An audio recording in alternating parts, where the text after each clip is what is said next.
Halo semuanya, selamat datang kembali di channel pembelajaran ini. Kita teruskan materi analisis arus kas kita. Sekarang kita masuk ke alternatif dari pengukuran arus kas. Ya, di video sebelumnya kita sudah membahas ya bagaimana arus kas itu menjadi komplement, menjadi penting ketika kita melakukan analisis.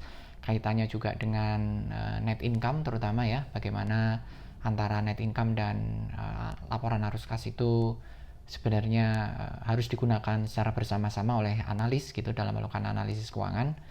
Terus kemudian pertanyaan-pertanyaan apa saja atau komponen items apa saja yang sebenarnya kita bisa jawab atau validasi dengan menggunakan laporan arus kas, itu juga sudah kita bahas. Nah, yang di pembahasan kali ini kita coba memberikan alternatif. Nah, selain cash flow, apa saja ya? Apa saja metode yang kita bisa gunakan untuk tujuan yang sama gitu, yaitu melakukan analisis keuangan dengan komprehensif. Nah, ini ada beberapa ya. Yang pertama adalah menggunakan yang disebut dengan ini, net income ya, dari laporan laba rugi. Kemudian kita tambah dengan depresiasi dan amortisasi kalau ada ya. Nah, ini disebut sebagai proxy, sebagai apa tuh namanya, wakil gitu dari cash flow. Nah, kenapa kita bisa menggunakan formula ini sebagai proxy dari cash flow, sebagai representasi dari cash flow? Karena kita tahu bahwa kalau laporan laba rugi itu kan memang menggunakan basis akrual. Dan yang akan membuat laporan laba rugi itu cukup terpengaruh dari basis akrual itu adalah dari depresiasi atau amortisasi gitu kan.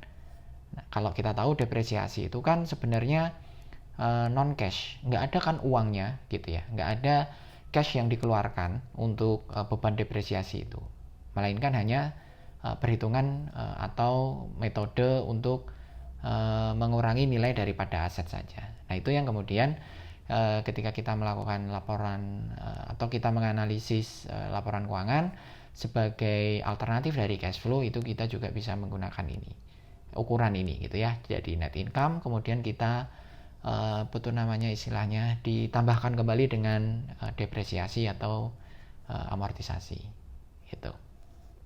Ini keterangannya di sini nih. Jadi aset yang didepresiasi itu kan penting ya, jadi nggak boleh diignore. Ingat analisis yang kita lakukan di arus kas investasi, di mana kita menghitung berapa nilai aset net dari depresiasi.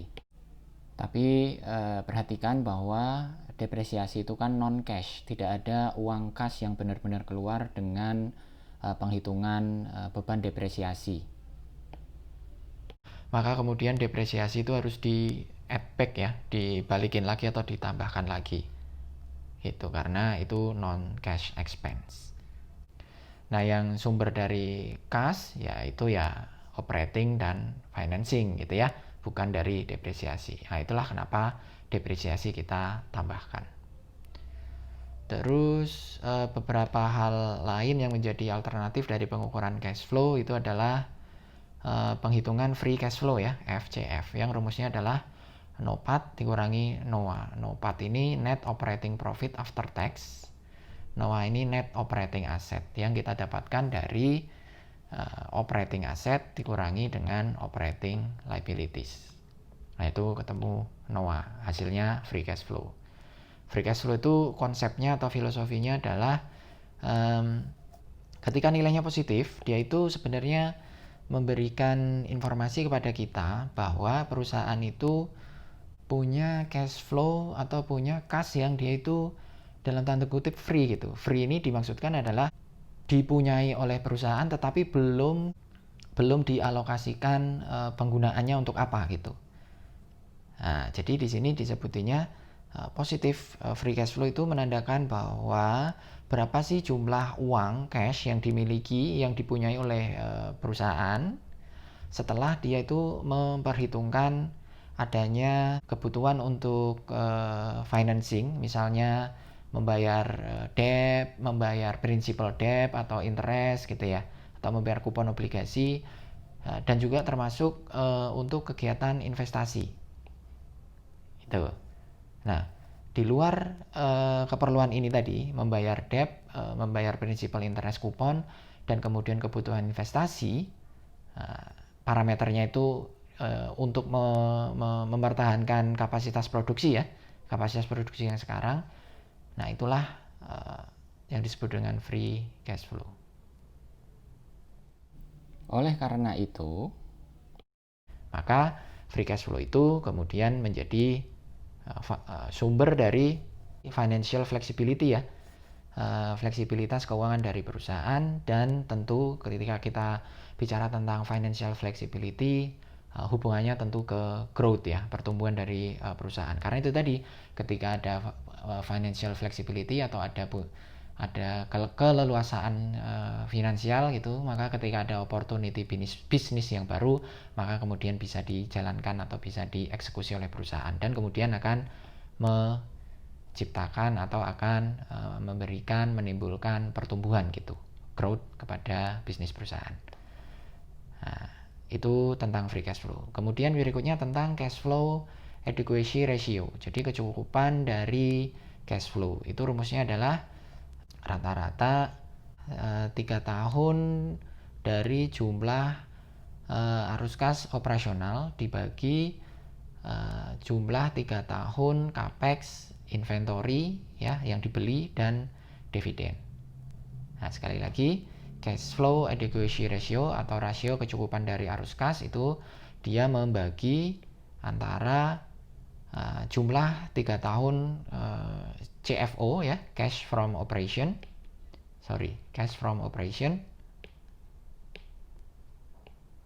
dibagi dengan 3 tahun, jumlah 3 tahun capex, pembelian inventory, dan cash dividend.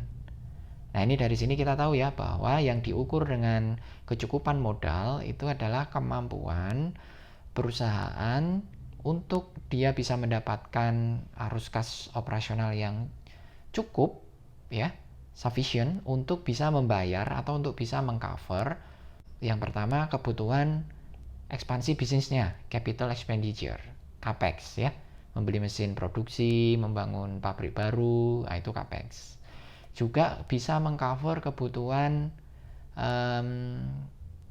working capital ya, pembelian inventory yang kegiatan bisnis sehari-hari, dan juga service atau membayar dividen kepada pemegang saham. Nah, itu rasio kecukupan arus kas. Nah, satu lagi itu ada rasio dari reinvestasi cash ya, cash reinvestment ratio. Nah, ini rumusnya adalah operating cash flow dikurangi dengan dividen ya, karena itu membayar dividen tadi ya, dibagi dengan pengeluaran yang dilakukan untuk membangun pabrik, berinvestasi, membeli aset lain-lain, dan working capital. Jadi ini konsepnya mirip-mirip dengan yang cash flow adequacy tadi, tapi kalau yang reinvestment cash ini dia lebih ke mengukur persentase dari investasi di dalam aset gitu ya, yang menandakan atau merepresentasikan berapa banyak cash flow yang diperoleh dari operating activities yang digunakan, diinvestasikan untuk membeli aset ya, replacing aset, memperbarui aset, dan sekaligus mencapai growth atau pertumbuhan bisnis.